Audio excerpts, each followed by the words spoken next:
మహారాష్ట్రలో కృష్ణానది ఒడ్డున కొలువైన పండరీపుర పాండురంగడి గొప్ప భక్తుల్లో సతీ సక్కుబాయి ఒకరు. ఆమె భక్తికి భగవంతుడి కరుణకు నిదర్శనంగా నిలిచే అద్భుతమైన కథ ఇది.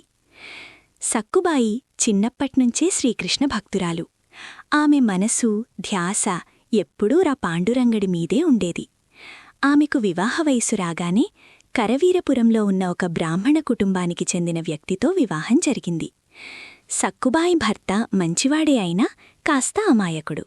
కాని ఆమె అత్తగారు మాత్రం చాలా కఠినాత్మురాలు. కోడలిని రోజంతా కష్టమైన పనులు చెబుతూ అడుగడుగునా సూటిపోటి మాటలతో హింసించేది.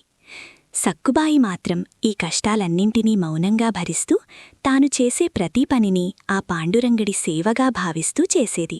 ఒకరోజు ఆ ఊరిగుండా కొంతమంది భక్తులు తన్మయత్వంతో భజనలు చేసుకుంటూ పండరీపురం యాత్రకు వెళ్తున్నారు. ఆ భజనలు విన్న సక్కుబాయి మనసులో పండరీపురం వెళ్లి ఆ విఠలుణ్ణి కళ్లారా చూడాలనే కోరిక బలంగా కలిగింది. పండరీపురం యాత్రకు వెళ్లడానికి అనుమతి ఇవ్వమని ఇంట్లో వాళ్లను అడిగింది. సక్కుబాయి మాటలు విన్న అత్తగారికి విపరీతమైన కోపమొచ్చింది. దేవుడు పేరు చెప్పి పనులన్నీ ఎగ్గొట్టి తిరగాలని చూస్తున్నావా అని దారుణంగా తిట్టింది. సక్కుబాయి ఎక్కడ యాత్రికులతో కలిసి వెళ్ళిపోతుందోనని ఆమెను ఇంట్లోనే ఒక స్తంభానికి గట్టిగా తాళ్లతో కట్టేసింది. ఆ తర్వాత అత్తమామలు తమ పనుల మీద బయటకు వెళ్ళిపోయారు. స్తంభానికి కట్టబడిన సక్కుబాయి కన్నీళ్లు పెట్టుకుంటూ, పాండురంగా, నీ దర్శనభాగ్యం నాకు కల్పించవా తండ్రి అని ఆక్రోశించింది. తన భక్తురాలి ఆవేదన విన్న పాండురంగడు చలించిపోయాడు.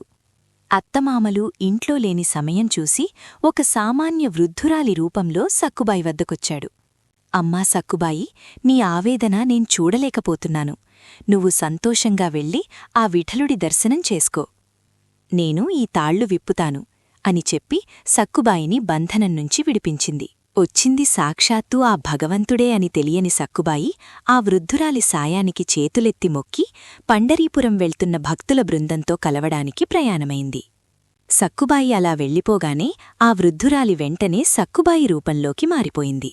అత్తగారికి ఏమాత్రం అనుమానం రాకుండా సక్కుబాయి ఎలాగైతే స్తంభానికి కట్టబడి ఉందో ఆ పాండురంగడు సరిగ్గా అలాగే అదే స్తంభానికి మళ్లీ తాళ్లతో కట్టబడ్డాడు. నిజమైన సక్కుబాయి యాత్రికులతో కలిసి పండరీపురం చేరుకుంది. అక్కడ చంద్రభాగా నదిలో స్నానం చేసి గుడిలోకి వెళ్లి పాండురంగడి దర్శనం చేసుకుని పరవశించిపోయింది. దేవుని సేవలో పూర్తిగా లీనమై ఆ తన్మయత్వంలోనే పాండురంగడి పాదాల చెంత తన దేహాన్ని చాలించి భగవంతునిలో ఐక్యమైపోయింది. ఇటు కరవీరపురంలో బయటనుంచి ఇంటికొచ్చిన అత్తగారు స్తంభానికి కట్టగడి ఉన్నది సక్కుబాయే అనుకుని తాళ్లు విప్పి ఎప్పట్లాగే ఇంటి పనులు చేయమంది. సాక్షాత్తూ ఆ భగవంతుడే సక్కుబాయిలా ఇంటి పనులన్నీ అద్భుతంగా ఏ లోపం లేకుండా చేశాడు. అత్తగారి తిట్లను, అగౌరవాన్ని కూడా చిరునవ్వుతో మౌనంగా భరించాడు. పండరీపురంలో సక్కుబాయి మరణించటం చూసిన రుక్మిణీదేవి ఆశ్చర్యపోయింది. భక్తురాలి ప్రాణాలు పోతే తన భర్త ఎప్పటికీ కరవీరపురంలో ఉండిపోతాడని గ్రహించి వెంటనే సక్కుబాయికి తిరిగి ప్రాణదానం చేసింది. ఆమెను ఆశీర్వదించి వెంటనే తన ఊరికి తిరిగి వెళ్లమని చెప్పింది. సక్కుబాయి కరవీరపురానికి తిరిగి వచ్చి తన ఇంట్లోకి అడుగుపెట్టగానే అప్పటివరకు ఆమె రూపంలో ఉన్న పాండురంగడు అదృశ్యమయ్యాడు. అదే సమయంలో పండరీపురం యాత్రకు వెళ్లి వచ్చిన ఇతర భక్తుల ద్వారా అత్తగారికి, భర్తకు అసలు నిజం తెలిసింది. ఇన్ని రోజులు సక్కుబాయి పండరీపురంలోనే ఉందని, తమ ఇంట్లో ఉండి పనులు చేసింది, తమ చేత తిట్లు తిన్నది సాక్షాత్తూ ఆ పాండురంగడే అని వారు గ్రహించారు. భగవంతుడు తన భక్తురాలి కోసం ఏకంగా ఒక పనివాడిలా మారి సేవలు చేశాడన్న నిజం తెలుసుకున్న అత్తగారు, భర్త పశ్చాత్తాపంతో కుమిలిపోయారు. సక్కుబాయి కాళ్లపై పడి తమను క్షమించమని వేడుకున్నారు. ఆ క్షణం నుండి ఆ కుటుంబం మొత్తం పాండురంగడి భక్తులుగా మారి సక్కుబాయిని ఎంతో గౌరవంగా చూసుకున్నారు. చూశారు కదా, భగవంతుడికి కావలసింది ఆడంబరాలు, ఆస్తులు కాదు, కేవలం స్వచ్ఛమైన భక్తి మరియు శరణాగతి మాత్రమే అని సక్కుబాయి కథ మనకు తెలియజేస్తుంది. నిజమైన భక్తితో ఆపదలో ఉన్నామని పిలిస్తే ఆ పాండురంగడు ఏ రూపంలోనైనా వచ్చి మనల్ని ఆదుకుంటాడు. ఈ అద్భుతమైన కథ మీకు నచ్చిందని ఆశిస్తున్నాను.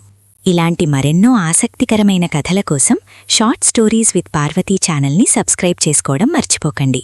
మరో అద్భుతమైన కథతో మళ్ళీ కలుద్దాం.